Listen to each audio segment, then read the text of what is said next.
ரொம்ப குடும்ப நண்பர்.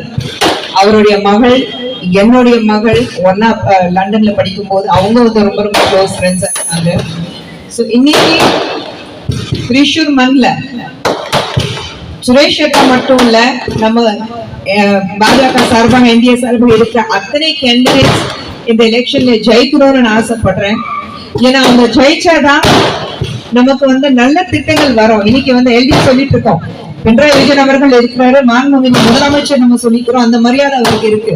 ஆனா கேரளால என்ன முன்னேற்றம் இருக்கு அப்படின்னு பார்க்கும்போது ஜீரோ முன்னேற்றம், எந்த முன்னேற்றம் கிடையாது. அப்படி முன்னேற்றம் இல்லாத இடத்துலயே எதுக்கு வந்து அவங்க எல்டிஎஃப் வந்து கவர்மெண்ட் இங்க இருக்கணும்? இங்க வந்து காங்கிரஸும் எல்டிஎஃப் வந்து எதிர்ப்புதிராக வந்து நின்றுட்டு வேலை செய்வாங்க. அங்க வந்து வெஸ்ட் பெங்கால் போனாக்கா ஒன்னு கை கொண்டுட்டு சுத்துவாங்க. எனக்கு புரியல எந்த வகையான ஒரு நண்பர்கள் சொல்லிக்கிறாங்கன்னா நமக்கு தெரியல. பட் அவங்களுக்கு சாதகமா என்ன இருக்கோ அதுக்கு ஏற்ற மாதிரி தான் அவங்க வேலை செய்யறாங்க. ஆனா பாஜக பொறுத்த வரைக்கும் எங்களுக்கு இருக்கிறது ஒரே ஒரு குறிக்கோள், நாட்டு முன்னேறணும். நம்ம நாட்டுடைய அடுத்த தலைமுறை சொல்றோம். ஏன்னா நம்மளுடைய நாட்டுடைய பலமே வந்து அடுத்த தலைமுறை. ஏன் குழந்தைங்க, உங்க குழந்தைங்க, அவங்கதான் நாட்டு முன்னாடி கொண்டு போவாங்க.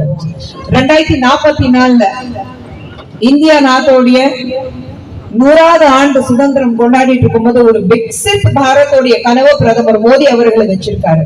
அந்த விக்சித் பாரத் ஒவ்வொரு இடத்தையும் பாஜக ஜெயிச்சுட்டு அடுத்த தலைமுறையை வந்து பாதுகாப்புக்காக வச்சாதான் நம்மளுக்கு விக்சித் பாரத் அடைய முடியும்.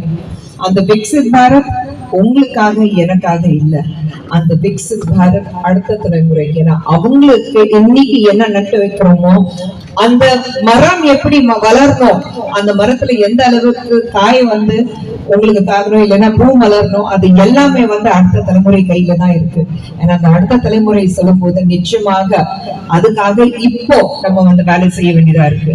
சோ இன்னைக்கு இங்க இருக்கிறது நம்ம பாஜகவுடைய காரியகர்த்தா மட்டும் இல்ல, நான் சொல்ற ஒவ்வொரு குடிமகனுக்கு, ஒவ்வொரு மனிதர்களுக்கு நம்ம நாட்டுடைய முன்னேற்றத்துக்காக. ஏன்னா கேரளா முன்னேறணும் நம்ம சொல்றோம், திரிஷூர் முன்னேறணும் சொல்றோம், அது எல்லாமே வந்து நம்ம நாட்டுடைய இந்தியா தேசத்துடைய அங்கம்.